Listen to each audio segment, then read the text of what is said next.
this girl was never supposed to be in this situation. Police in Florida believe a 16-year-old girl met a horrific end at the hands of convicted felon Steven Gres and his girlfriend, reportedly suffering a week of torture and abuse before she was reportedly killed and dismembered. And the alleged killer's reasoning? I just wanted my ring back. That's it. Okay? Yeah, we got our hands on Gres's interview with police, where he allegedly revealed sickening details about the teen mother's last days. I'm telling her this will be a learning experience for everybody. I want to take you through this disturbing conversation and look at how this apparent confession could impact the ongoing legal cases. She was never supposed to die. Ever. That sentence came from the man charged with killing her, said twice in the same breath to the detective sitting across from him, not as a confession of grief, not as a breakdown. It was said the way someone complains about a minor inconvenience that spiraled out of control. Casual, measured, almost matter of fact.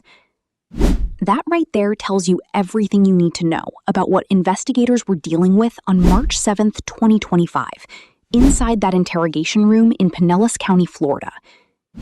Think of it this way. Imagine a house of cards. Every card in the structure is a decision, a choice made by a grown man who had already spent over a decade inside a prison cell. And instead of walking carefully around that house, he knocked it over himself, card by card, directly in front of law enforcement, and then looked up and said he didn't mean for it to fall. That's the image this case leaves you with. A man who dismantled his own alibi, laid out his own timeline, and handed detectives the connective tissue of an entire murder investigation, willingly, without an attorney, and somehow seemed to believe he was the reasonable one in the room.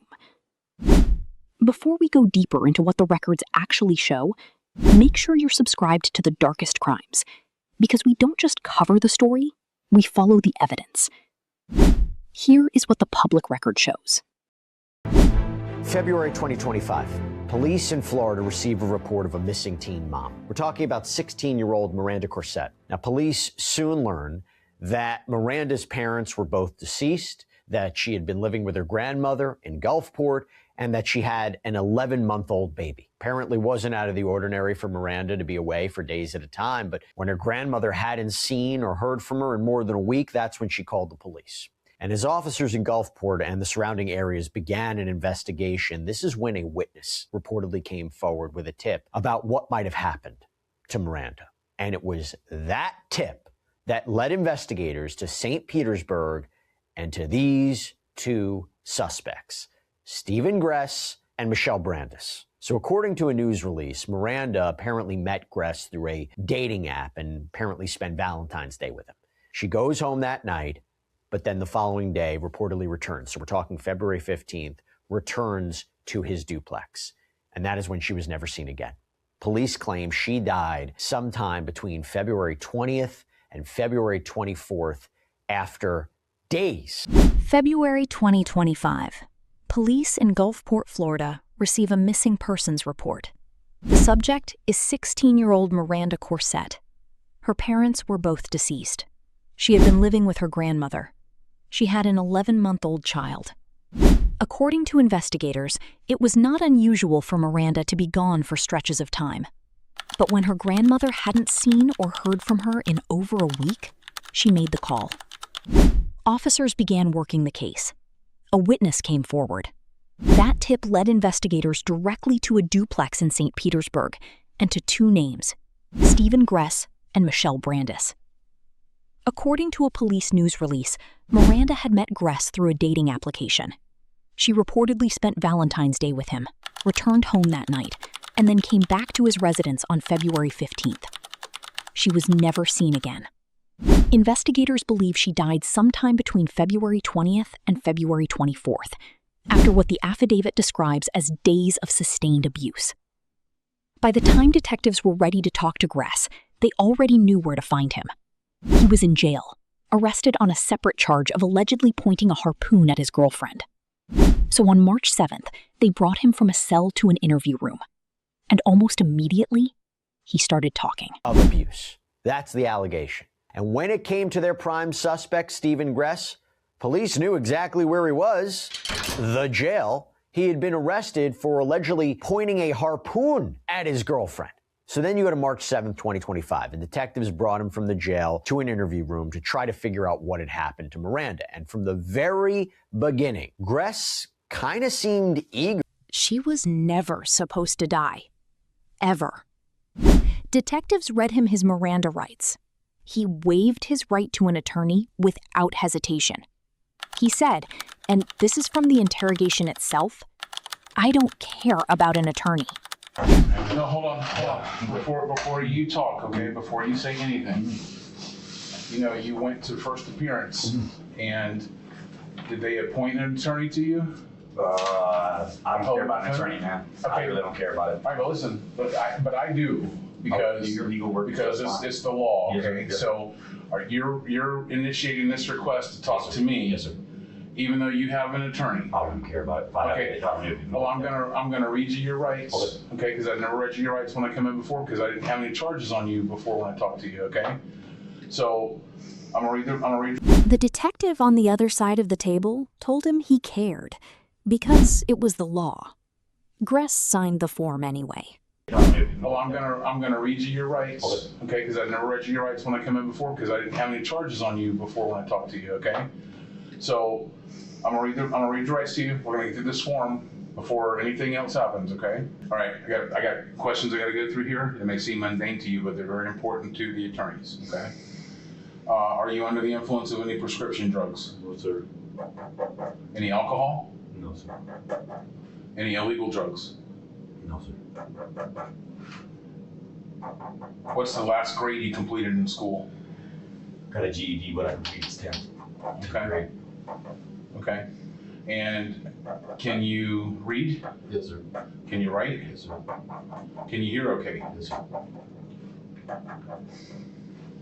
You have the right to remain silent. Do you understand? Yes, sir.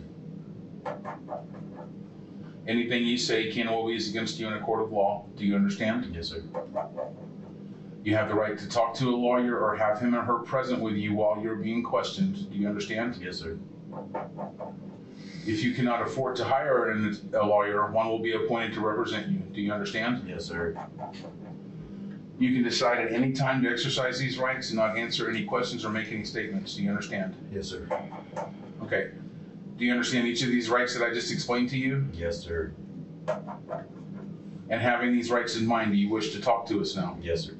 And then he began building a narrative in which he was, at worst, a frustrated man who simply wanted his property returned. The property in question was a gold ring. This was never supposed to happen.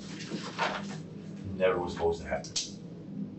What wasn't supposed to happen? This girl was never supposed to be in this situation. This girl was never supposed to be in this situation. So I met her off the Grindr app, which is like a gay hookup site. And I don't know what a 16-year-old girl is doing on an adult hookup site. I guess it's irrelevant. She told me she was 20 at first, and then later came out afterwards that she was 16, which really it didn't mean anything to me. Her age meant nothing. There's one thing that she did to me, and that was just one thing I was trying to resolve. She stole a gold ring of mine.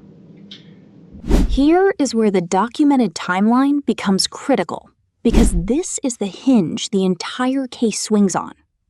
According to Gres's own account to detectives, Miranda came to his home on the second visit, and at some point during that visit, his ring went missing.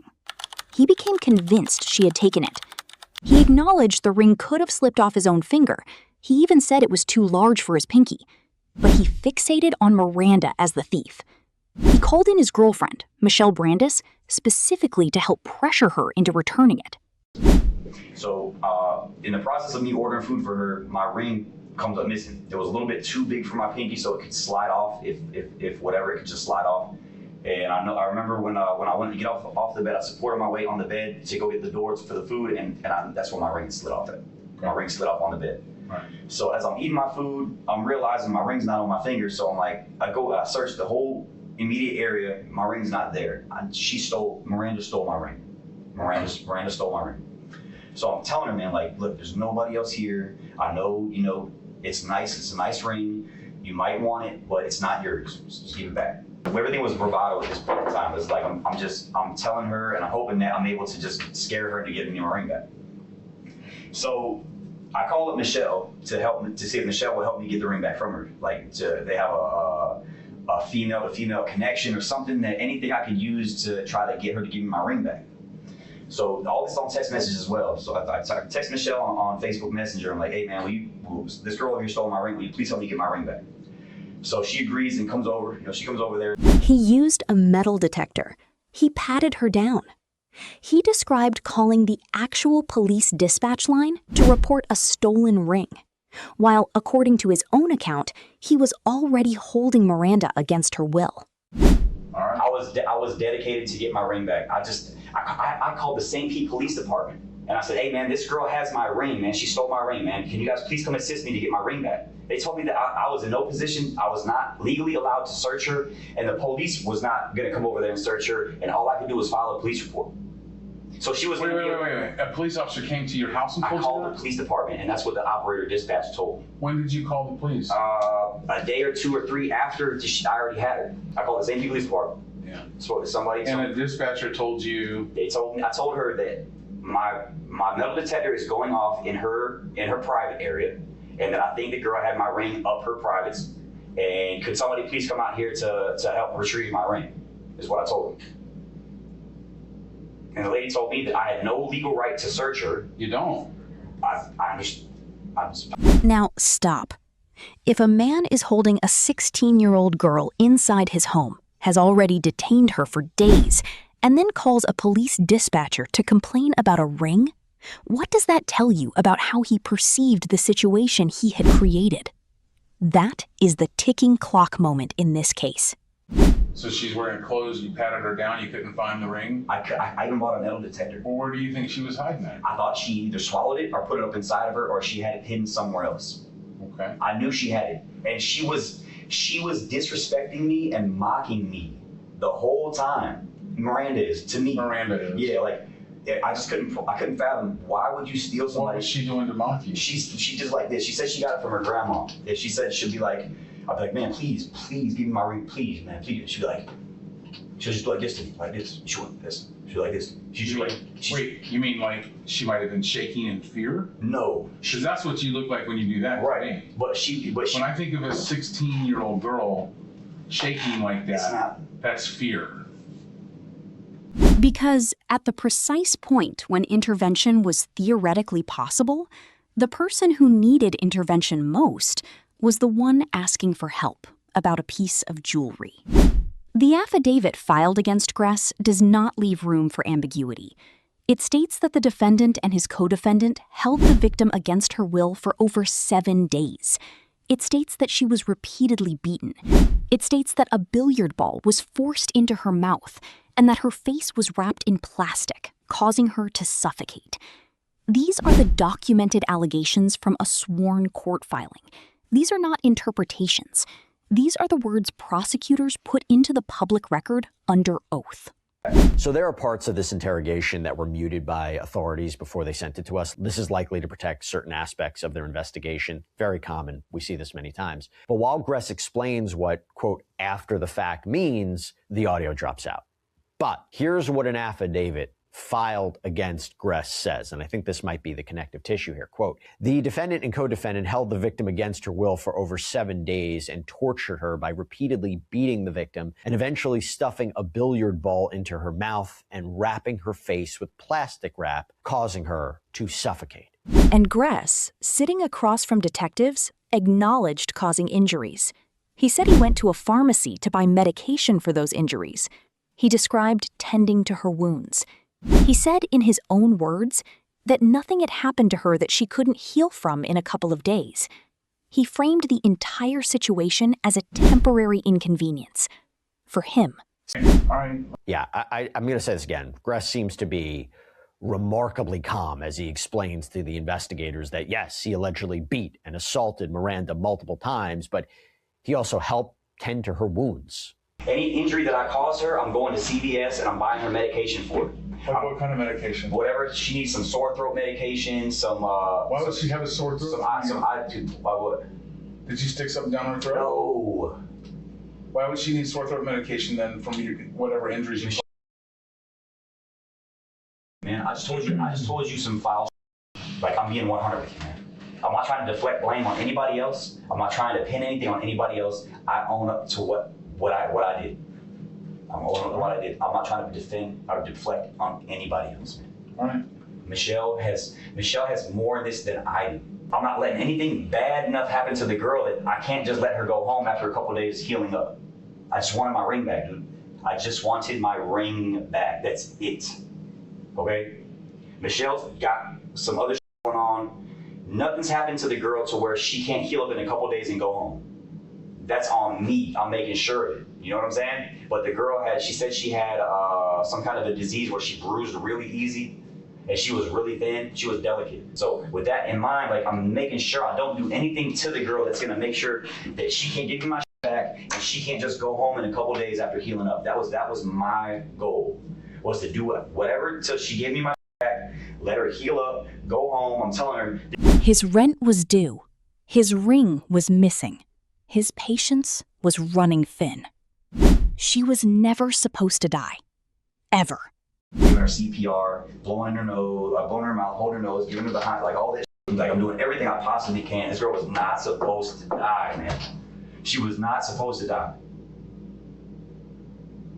But she did. She did. I can't possibly move forward without my... According to what Gres told investigators, after Miranda died, he and Brandis left the area and stayed at Brandis's mother's house for several days. It was at a home in Largo, reportedly while that location was believed to be empty, that investigators say Gres used a saw to dismember Miranda's body. The affidavit states that her remains were then placed in a dumpster in Ruskin, Florida. 16 years old. The affidavit against him reads, quote, "The defendant and co-defendant then dismembered the body of the victim and discarded the victim in a dumpster in Ruskin, Florida." By the way, Miranda's remains have never been found. Now, while one of the detectives leaves the room to check some details about the shed where Gres allegedly said he found the saw, the other investigator steers the interview in this new, unexpected direction. As of the date this script was written, Miranda Corsett's remains have never been recovered. She was 16 years old. She had an 11-month-old baby.